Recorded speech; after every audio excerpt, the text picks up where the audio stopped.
Imagina esto. Un grupo pequeño de banqueros, políticos y economistas encerrados en una habitación. No hay periodistas, no hay actas públicas, no hay democracia. Solo hombres con traje decidiendo cómo funcionará el dinero que tú usas cada día. Así nació el sistema bancario moderno. No con debates abiertos, sino con reuniones secretas. Y lo más perturbador es que esas reuniones siguen moldeando tu vida financiera, aunque nunca hayas oído hablar de ellas. La historia del dinero no es una historia de transparencia, es una historia de pactos ocultos, donde la prioridad siempre fue el control.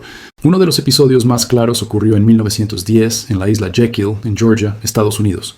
7 hombres, entre ellos banqueros de la talla de J.P. Morgan y figuras vinculadas a Rockefeller, viajaron bajo identidades falsas para reunirse en un club privado. El objetivo era redactar el plan que daría origen a la Reserva Federal, el banco central más poderoso del mundo. Para el ciudadano común, se trataba de crear estabilidad, de poner fin a crisis bancarias recurrentes. Pero en realidad era la consolidación de un cartel bancario bajo la apariencia de institución pública. Aquellos banqueros diseñaron un sistema en el que la Reserva Federal sería independiente del gobierno, pero manejada por los mismos intereses financieros que se suponía debía regular. La jugada fue brillante, disfrazar la concentración de poder como un servicio al ciudadano. El público fue convencido de que el nuevo sistema bancario les protegería de pánicos financieros. Lo que no se dijo es que los grandes bancos acababan de blindar su posición, con la capacidad de imprimir dinero, rescatarse entre ellos y trasladar el costo de sus errores a toda la sociedad mediante inflación. Esa fue la reunión secreta que definió tu cartera hasta hoy. El nacimiento del sistema bancario moderno en un club privado al que solo entraban multimillonarios. Pero el patrón no empezó allí. Mucho antes, en 1694, se fundó el Banco de Inglaterra, también tras discusiones cerradas entre políticos y prestamistas. El gobierno de Guillermo III necesitaba financiar guerras y no tenía dinero suficiente. Los banqueros ofrecieron la solución, crear una institución que prestara enormes sumas al Estado a cambio de privilegios legales. Nació así la primera gran alianza entre deuda pública y banca privada. Fue la semilla del capitalismo explicado en su versión más cruda. El Estado endeudado, los banqueros cobrando intereses y el pueblo pagando con impuestos. Si la historia de la deuda es la historia del poder, aquí está su capítulo inaugural. España y América Latina no quedaron al margen. Los pactos secretos que moldearon el dinero en Londres o Nueva York terminaron afectando a Madrid, Buenos Aires y Ciudad de México. La peseta, el peso y el real siempre estuvieron condicionados por estas estructuras. Cada crisis de deuda en América Latina, cada rescate bancario en Europa, puede rastrearse hasta acuerdos de élites financieras que definieron las reglas. Desde las conferencias de Bretton Woods en 1944, donde se decidió que el dólar sería la moneda dominante del mundo, hasta las reuniones del FMI en Washington, donde se imponen condiciones a países enteros, la dinámica es la misma. Pocas manos deciden por millones de personas. Si tu abuela en Argentina perdió todo en el corralito del 2001, si tus padres en España vieron cómo sus ahorros se evaporaban en las preferentes, si tú hoy trabajas y sientes que no avanzas hacia la libertad financiera, la explicación está en esas reuniones que nunca viste, porque cada pacto secreto sobre el sistema financiero acaba cobrándose en tu patrimonio. No lo llaman conspiración, lo llaman política monetaria, pero el resultado es idéntico. Dinero y poder en manos de unos pocos, incertidumbre y dependencia para la mayoría. En 1944, en un hotel de montaña en Bretton Woods, Estados Unidos, se repitió el ritual. Otra reunión a puerta cerrada donde se decidió el destino económico del planeta. Representantes de 44 países se reunieron oficialmente, pero las decisiones clave se tomaron en pequeños grupos, lejos de la vista pública. Allí se acordó que el dólar se convertiría en la moneda de referencia mundial, respaldado por oro. Se crearon el Fondo Monetario Internacional y el Banco Mundial, instituciones que nacieron con la misión declarada de dar estabilidad y promover el desarrollo. En la práctica, fueron los instrumentos con los que el poder financiero norteamericano extendió su influencia sobre Europa, España y América Latina. Para España, aislada durante el franquismo, el impacto fue indirecto pero contundente. No formó parte del acuerdo inicial. Pero cuando finalmente se integró en la economía internacional, las reglas ya estaban escritas. El dólar en el centro, el FMI como árbitro y el Banco Mundial como prestamista. Para América Latina, en cambio, Bretton Woods fue un golpe directo. Desde la posguerra, cada préstamo, cada programa de ajuste, cada política de devaluación venía empaquetada con las condiciones dictadas en esas oficinas. Gobiernos elegidos democráticamente podían prometer independencia económica, Pero al final, el verdadero poder estaba en Washington, donde se decidía quién recibía crédito, a qué tasa y bajo qué condiciones. El mensaje era claro. Si querías acceso a capital, debías jugar bajo sus reglas, y esas reglas casi nunca estaban diseñadas para el beneficio del ciudadano común. Los países se endeudaban, recibían dólares frescos, los políticos celebraban, y la población pagaba con inflación, recortes y pérdida de soberanía.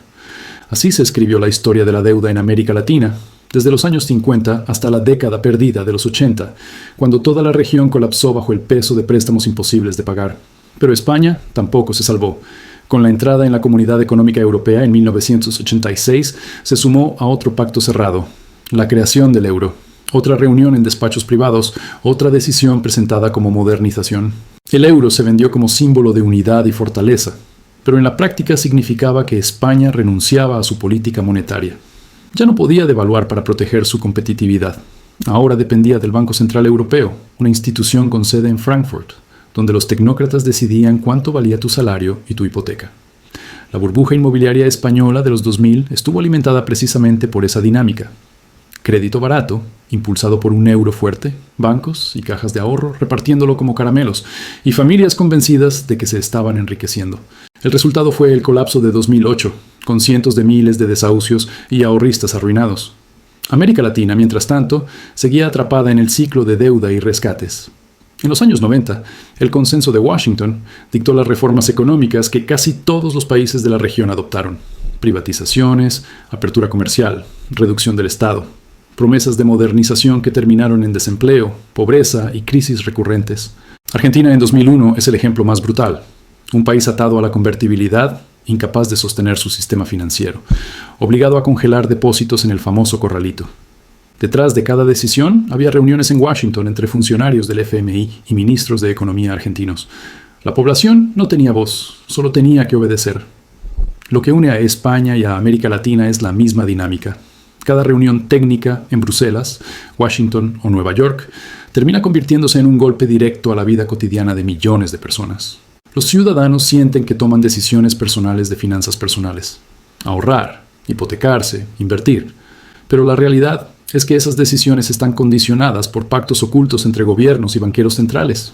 Pactos que casi siempre favorecen a los grandes jugadores y dejan a las familias con el riesgo. Al final, lo que empezó en Jekyll Island y en Bretton Woods sigue vivo en cada cumbre del G20, en cada reunión del FMI, en cada negociación de deuda. El sistema bancario moderno no se diseñó en plazas públicas ni en parlamentos abiertos. Nació y creció en habitaciones cerradas, donde el dinero y el poder se reparten como cartas de póker. Y tú, como ciudadano, entras en la partida solo para pagar la factura. Cuando miras hacia atrás y entiendes cómo se diseñó el sistema, el patrón es claro. Nada fue casualidad.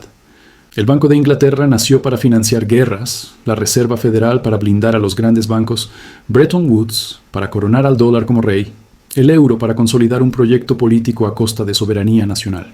Y siempre lo mismo. Decisiones tomadas en mesas pequeñas, pero con consecuencias gigantes sobre millones de familias. La historia del dinero no es una historia de innovación pura, es una historia de poder concentrado.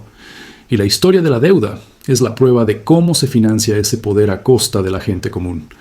En España, la crisis de las cajas de ahorro en 2008 dejó claro cómo funciona en la práctica. Se vendieron preferentes a jubilados que pensaban estar asegurando su vejez. Cuando la burbuja estalló, el Estado rescató a los bancos, pero no a las familias. El dinero público sirvió para salvar a las instituciones, mientras los ciudadanos se quedaban con hipotecas impagables y ahorros perdidos. En América Latina, los corralitos son la versión más brutal del mismo juego. Congelar depósitos, restringir el acceso a tu propio dinero y culpar a la población de vivir por encima de sus posibilidades. Es el mismo libreto con diferente acento. Y aquí está lo más incómodo. No basta con indignarse.